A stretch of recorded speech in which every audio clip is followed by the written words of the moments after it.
En termes de résultats, il faut rappeler d'abord que la réforme aliment de l'offre de formation de l'enseignement supérieur sur les besoins économiques est une réforme phare du plan Sénégal émergent, avec 3 axes stratégiques. On a un premier axe qui est la promotion et le développement de l'entrepreneuriat dans l'enseignement supérieur. Le deuxième axe est l'amélioration de l'accès, de la pertinence et de la qualité de l'enseignement supérieur. Et le troisième axe, c'est la coordination du secteur. Pour l'axe numéro 1, à savoir la promotion et le développement de l'entrepreneuriat dans l'enseignement supérieur, les objectifs qui avaient été fixés pour 2017, c'est 1000 diplômés de l'enseignement supérieur sont formés et accompagnés à la création d'entreprises par le programme sénégalais de l'entrepreneuriat des jeunes. La couveuse du PSEJ est fonctionnelle. 200 entreprises sont créées par les diplômés du PSEJ et 1000 emplois créés. Je dois peut-être rappeler pour toutes les personnes qui participent pour la première fois que le PSEJ est le programme sénégalais pour l'entrepreneuriat des jeunes. Il s'agit de la phase pilote de la réforme parce que nous avons 2 programmes. Ce programme qui est la phase pilote et la phase de mise à l'échelle, donc qui est le PropSup PSE, qui correspond à la professionnalisation de l'enseignement supérieur. Alors, par rapport à ces objectifs, quels sont les résultats qui ont été obtenus? Les résultats qui ont été obtenus, donc si on se réfère aux indicateurs de suivi opérationnel par rapport au nombre d'étudiants formés par an par le PSE, sur une cible de 1000 ont été formés. La couveuse du PSEJ est fonctionnelle depuis plus d'1 an, depuis début janvier 2017. Le nombre d'entreprises accompagnées par la couveuse, la cible était de 200, aujourd'hui nous en accompagnons 161 au 31 décembre 2017. Mais sur le premier trimestre, nous avons dépassé ce cap de 200. Le nombre d'emplois créés en fin 2017, sur une cible de 1000, nous sommes à 879, soit un taux de réalisation de 95% en ce qui concerne la première composante. En ce qui concerne la seconde composante, qui est l'amélioration de l'accès, la pertinence et la qualité dans l'enseignement supérieur, les objectifs qui avaient été fixés dans le cadre du PropSup PSE, c'est que 6 ISEP devaient être créés. Un ISEP devait être fonctionnel. On devait améliorer et augmenter les filières professionnelles à la place des filières générales et les curricula adaptés devaient être adaptés au marché du travail. Donc par rapport à ces 6 ISEP qui devaient être créés, matérialisés par des arrêtés de création, ces 6 ISEP ont été créés. Un ISEP fonctionnel, c'est l'ISEP de Thiès, et nous avons eu quand même une direction bien claire qui a été impulsée, c'est d'aller vers ces filières professionnelles et beaucoup de curricula ont été révisés dans ce cadre-là. Quand on regarde les indicateurs, le nombre d'étudiants inscrits et formés par rapport à l'ISEP de Thiès, la cible était de 2017, c'est pour les formations diplômantes.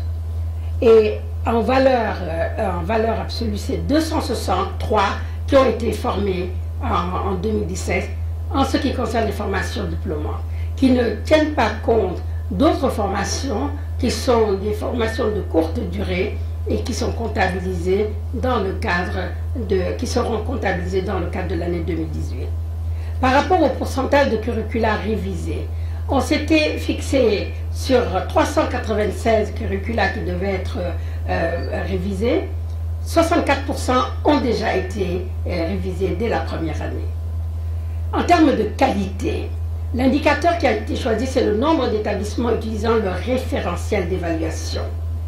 Selon les données de l'ANAQ, nous avions ciblé 263 et en 2017, c'est 263 et c'est même plus établissements ont utilisé ces référentiels. Et comme on revoit en bas, en ce qui concerne le nombre d'ISEP créés, il devait y avoir 6 ISEP créés, comme vous le voyez là-haut, 5 ont été créés. Donc Tamba, Kolda, etc. matérialisés par un arrêté. 5 au total sur une cible de 6. Le troisième axe de la réforme, c'est l'amélioration de la coordination et la gouvernance sectorielle. Un des objectifs quand même qui était important dans le cadre de la réforme, c'était de mettre un peu la cohérence dans notre système éducatif. Peu importe les ministères qui vont mettre en œuvre, mais nous devons fonctionner dans le cadre d'un système avec une stratégie claire en termes d'éducation. Mais malheureusement, je pense que c'est là où nous avons enregistré le moins d'avancées. Parce que les objectifs 2017 qu'on s'était fixés, c'est que le dispositif de concertation entre les différents ministères devait être fonctionnel.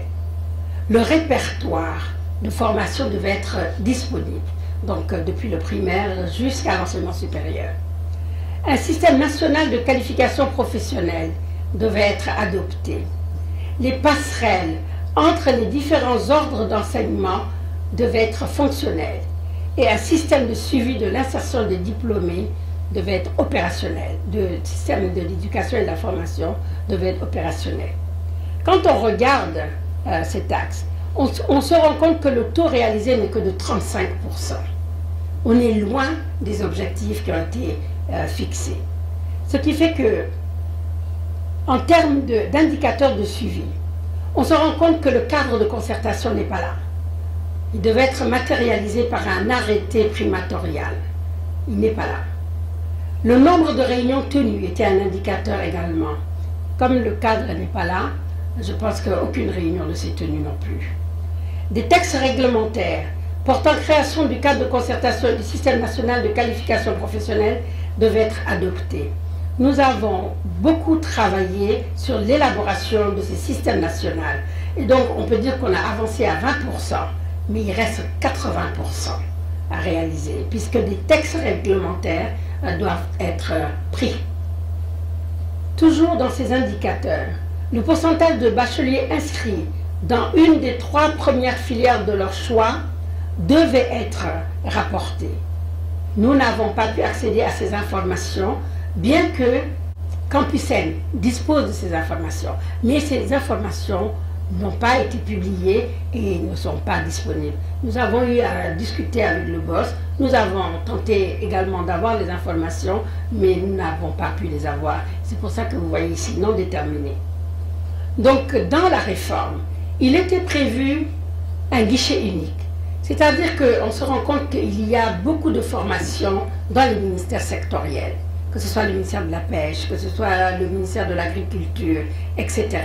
Et l'idée, c'était d'avoir un centre de service et de rapatrier l'ensemble de ces formations au niveau central. Là, je pense également que, évidemment, l'indicateur qui était le taux d'utilisation des services de ce centre, le centre n'est pas créé et nous sommes à 0% par rapport en termes de services. Le pourcentage d'établissements disposant d'un mécanisme de suivi des diplômés était un indicateur important. Et là également, nous n'avons pas pu disposer, nous avons les données pour tout ce qui est établissement public, mais nous n'avons pas les données en ce qui concerne le privé.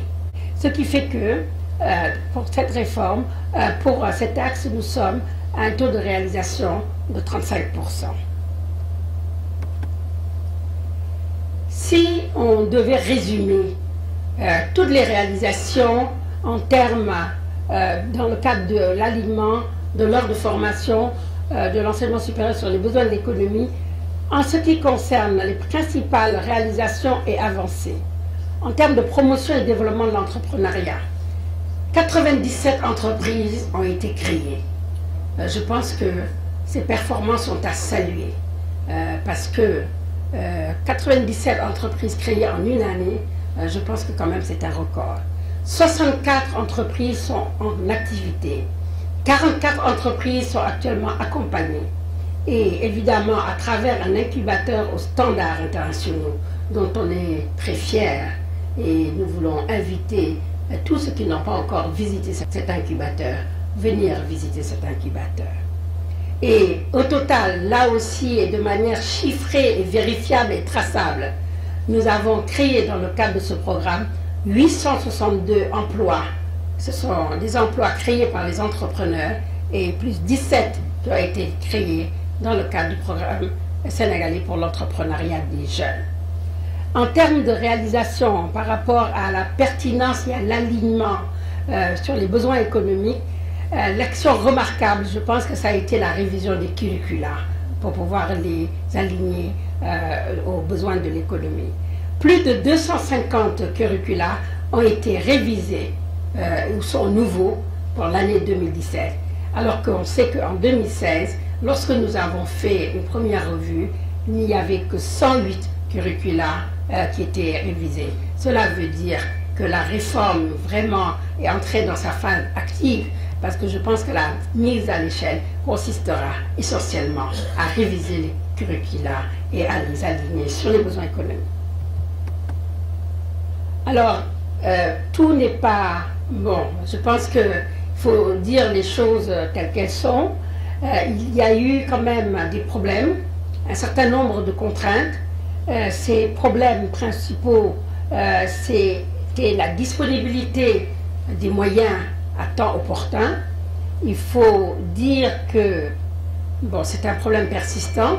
Quand nous avons démarré la réforme en 2015, en 2016, nous avons fonctionné sans budget jusqu'en septembre 2016. C'est vraiment une implication, j'allais dire presque personnelle, qui a permis de démarrer cette réforme, sans budget, pendant plus de 9 mois. Je pense que ça, il faut quand même le souligner et peut-être travailler dans le sens d'améliorer les choses.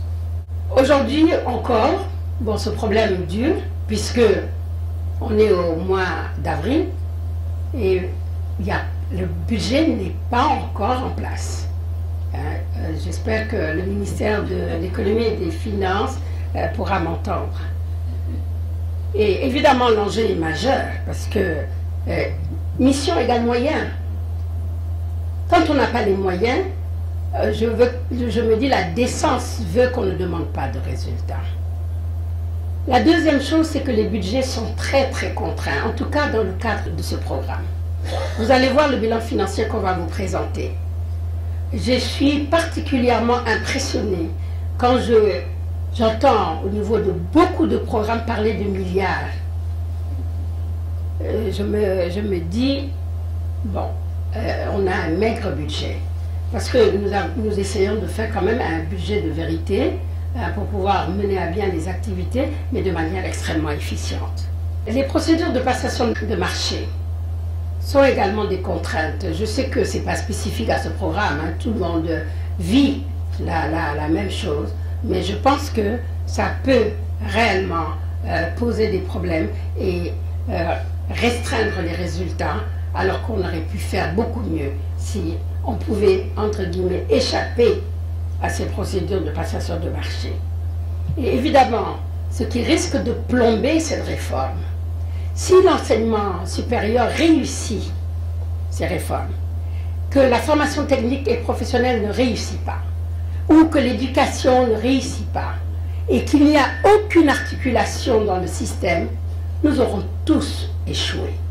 Et je pense que la mise en place de ce cadre de concertation est quelque chose d'extrêmement important. Vous voyez qu'on a été tiré par le bas avec un taux d'exécution de 35%, alors que dans tout ce qui était promotion de l'entrepreneuriat, ou bien dans la qualité, l'accès ou la pertinence, les résultats étaient supérieurs à 90%. Alors, quels sont les objectifs 2018? Les objectifs 2018 sont rappelés ici. En ce qui concerne la promotion et le développement de l'entrepreneuriat dans l'enseignement supérieur, nous nous sommes engagés à former 1500 diplômés de l'enseignement supérieur et à les accompagner à la création d'entreprises. Je pense que c'est fait, puisque aujourd'hui nous avons recruté, après un appel à candidature où nous avons eu 13 000 demandes, nous avons pu recruter ces 1500 qui sont en formation depuis déjà 2 mois et même les évaluations sont en train de démarrer. Il nous reste que peut-être 2 ou 3 modules en entrepreneuriat pour passer au module suivant qui est la formation technique et professionnelle de ces jeunes. Toujours dans les objectifs 2018, il s'agit de consolider le modèle économique du PSEJ. Quand je dis consolider le modèle économique du PSEJ, je pense que le PSEJ est une politique publique qui reçoit des subventions de l'État. Mais le PSEJ reçoit également des subventions des partenaires. Il nous appuie beaucoup. Je pense que le meilleur statut par rapport à ce programme, ce serait un partenariat public-privé où l'État mettrait ses billes, mais les partenaires s'engageront également. Je pense que ce serait vraiment le meilleur modèle économique par rapport à ce programme, par rapport à la pérennisation de ce programme. Toujours dans ces objectifs 2018, il s'agit de favoriser la création de 250 entreprises et de favoriser la création de 1500 emplois. En termes de taux d'avancement, vous voyez qu'on n'est qu'au premier rapport trimestriel et que nous nous sommes gardés donc, de donner ces résultats qui ne concernent que l'année 2017. Les indicateurs de suivi opérationnel, c'est donc le nombre d'étudiants formés, le nombre d'entreprises accompagnées et le nombre d'emplois créés que nous avons récapitulé ici. Le deuxième axe en termes d'engagement, par rapport à l'amélioration de l'accès, la pertinence et la qualité de l'enseignement supérieur, il s'agit de mettre à l'échelle la réforme au niveau des universités, de finaliser l'étude sur les besoins prospectifs de formation post-bac. Il faut dire que cette étude a déjà commencé et que nous avons dépassé la phase de collecte d'informations, que nous devons passer à la deuxième phase qui est l'analyse. Mais je dois dire qu'il y a beaucoup de difficultés à mener à bien cette étude. Pourquoi? Parce que je pense que le secteur privé, en termes de besoins de formation, le secteur privé n'exprime pas. S'il l'exprime, il ne l'exprime pas clairement. Je pense que la difficulté vient également du fait que la structure de notre économie, aujourd'hui, on rencontre 97% d'informels. C'est des toutes petites entreprises, très peu capitalistiques, pour la survie d'un homme, pour la survie d'une famille. Et ces gens-là n'ont pas de besoin ou n'expriment pas de besoin pour la formation. Et je pense que si on regarde également toujours la structure de notre économie, on se rend compte que les multinationales qui sont installées ici également font la recherche ailleurs. Il s'agit de filiales de grands groupes qui sont aujourd'hui installés chez nous, qui font peu de recherche ici sur place et qui même recrutent du personnel à l'extérieur, surtout dans les postes qualifiés, qu'ils ramènent ici au niveau de notre pays. Et je pense que j'ai eu à le dire lorsqu'on a tenu le séminaire sur la loi PPP.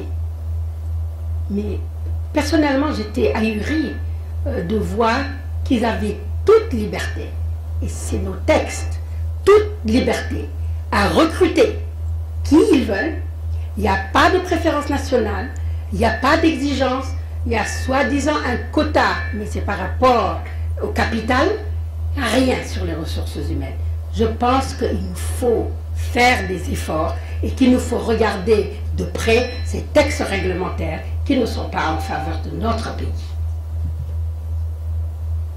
Toujours pour cet axe, accès, pertinence et qualité dans l'enseignement supérieur, le développement des partenariats. On a mis la barre en disant au moins 5 conventions signées avec le secteur privé. En ce qui concerne la gouvernance, la coordination et la gouvernance sectorielle, je voudrais faire un plaidoyer auprès du ministre de l'Enseignement supérieur. Peut-être pour que le ministère porte le leadership par rapport aux deux autres sous-secteurs, que sont la formation technique et professionnelle et l'éducation. Je sais qu'il y a eu des efforts qui ont été faits. D'ailleurs, j'en ai rendu compte au boss en disant que vous aviez mis en place un groupe de travail entre le ministère de l'Enseignement supérieur et la formation technique et professionnelle, mais que peut-être que nous ne sommes pas arrivés encore au bout du schéma que nous voulons. Mais je compte, Monsieur le ministre, sur votre leadership pour lever cette contrainte. Je pense qu'également la primature devra jouer sa partition. Il faudrait que l'arrêté primatorial puisse être pris de manière à ce qu'on puisse dépasser cette situation. Je pense qu'en fin 2018, que nous aurons au moins un taux d'avancement plus important par rapport à ça. Le répertoire, il est en cours, j'espère que nous pourrons le boucler. Le système national de qualification professionnelle, il est entièrement dépendant du cadre de concertation. Si nous n'avons pas de cadre de concertation, on a beaucoup bossé sur le système national de qualification, mais nous n'y arriverons pas. En ce qui concerne les passerelles entre les différents ordres d'enseignement, ces passerelles, nous avons proposé un schéma qui doit être validé par le ministère de la formation technique et professionnelle et le ministère de l'Éducation.